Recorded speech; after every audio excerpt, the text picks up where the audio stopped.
ইরানের পারমাণবিক স্থাপনায় হামলা করায় যুক্তরাষ্ট্রকে চিরস্থায়ী ফল ভোগ করতে হবে বলে মন্তব্য করেছেন দেশটির পররাষ্ট্রমন্ত্রী আব্বাস আরাকচি। হামলা করে যুক্তরাষ্ট্র আন্তর্জাতিক আইন লঙ্ঘন করেছে বলে দাবি তার। সামাজিক যোগাযোগ মাধ্যমে আরাকচি বলেন, জাতিসংঘের নিরাপত্তা পরিষদের স্থায়ী সদস্য মার্কিন যুক্তরাষ্ট্র ইরানের শান্তিপূর্ণ পারমাণবিক স্থাপনাগুলোতে আক্রমণ করে জাতিসংঘ সনদ, আন্তর্জাতিক আইন এবং নিউক্লিয়ার নন প্রলিফারেশন চুক্তির গুরুতর লঙ্ঘন করেছে।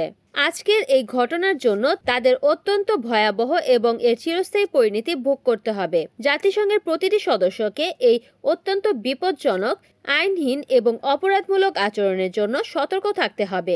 তিনি আরও বলেন যে ইরান তার সার্বভৌমত্ব, স্বার্থ এবং জনগণকে রক্ষা করার জন্য সব বিকল্প সংরক্ষণ করে। ইরানের স্থানীয় সময় রোববার 22 জুন ভোরে হামলা চালায় যুক্তরাষ্ট্র। এটাকে সফল বলে দাবি করেছেন ট্রাম্প। নিজের মালিকানাধীন সামাজিক যোগাযোগ মাধ্যম ট্রুথ সোশ্যালে মার্কিন প্রেসিডেন্ট লেখেন, আমরা ইরানের 3টি পারমাণবিক স্থাপনা ফোর্দো, নাতাঞ্জ ও ইস্পাহানে খুবই সফলভাবে হামলা সম্পন্ন করেছি।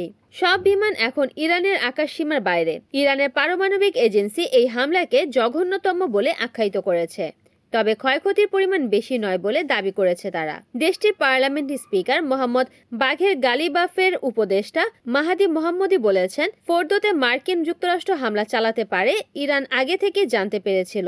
ফলে স্থানটি অনেক আগে খালি করা হয়েছে এবং আক্রমণে কোনো অপূরণীয় ক্ষতি হয়নি। Desk news, NN TV.